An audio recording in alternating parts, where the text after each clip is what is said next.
മണ്ണാർക്കാട് മാത്രമല്ല വെൽഫെയർ പാർട്ടിക്ക് വേണ്ടി LDF സ്ഥാനാർത്ഥി ബലിയാടായത്. പട്ടാമ്പി നഗരസഭയിലെ 12-ാം വാർഡിൽ LDF സ്ഥാനാർത്ഥിക്ക് കിട്ടിയത് 0 വോട്ടാണ്. വല്ലാത്തൊരു പൊട്ടലായിപ്പോയി. സാറെന്താ ഒന്നും മിണ്ടായിരിക്കുന്നത്? അണ്ണാക്കി പിരിവെട്ടിയിരിക്കണ ഒരാളോട് ചോദിക്കാൻ പറ്റിയ ചോദ്യമാണോടായത്? ഈ 2 വാർഡുകളുടെ കാര്യത്തിലൊക്കെ ഇപ്പോ കാണുന്നത് മറിച്ചാണ് എന്നുള്ളത് കണക്കുകൾ ബോധ്യപ്പെടുത്തുന്നു. ഗോവിന്ദ ഇപ്പോഴാണ് ശരിക്കും ഗോവിന്ദായത്. പട്ടാമ്പി നഗരസഭയിലെ 12-ാം വാർഡിൽ LDF സ്വതന്ത്ര സ്ഥാനാർത്ഥി അബ്ദുൽ കരീം മത്സരിച്ചിരുന്നു. അവിടെ കിട്ടിയത് 0 വോട്ട്. ആ ഭാഗത്ത് 202 വോട്ട് 2020 LDF സ്ഥാനാർത്ഥിക്ക് കിട്ടിയതാണ്. വല്ലാത്ത ചതിയായി.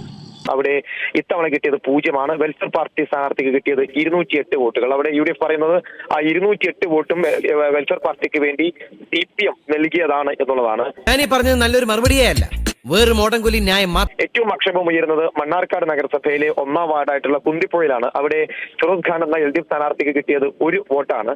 എന്നാൽ ഇങ്ങനെ ഉണ്ടാവും ഒരു തോൽവി? ഒറ്റ വോട്ടാണ് അവിടെ കിട്ടിയത്. 200ഓളം വോട്ടുകൾ എല്ലാ തവണയും LDF കിട്ടുന്ന വാർഡാണ് കുന്തിപ്പുഴ എന്നുള്ളതാണ് UDF പറയുന്നത്. ആ വോട്ടുകൾ മൊത്തം വെൽഫെയർ പാർട്ടിക്ക് മറിച്ചു എന്നാണ് പറയുന്നത്. തെരഞ്ഞെടുപ്പിൽ എന്തായാലും ജയിക്കുമെന്ന് വിചാരിച്ച് ഞാൻ പല വെല്ലുവിളികളും നടത്തിയതാ.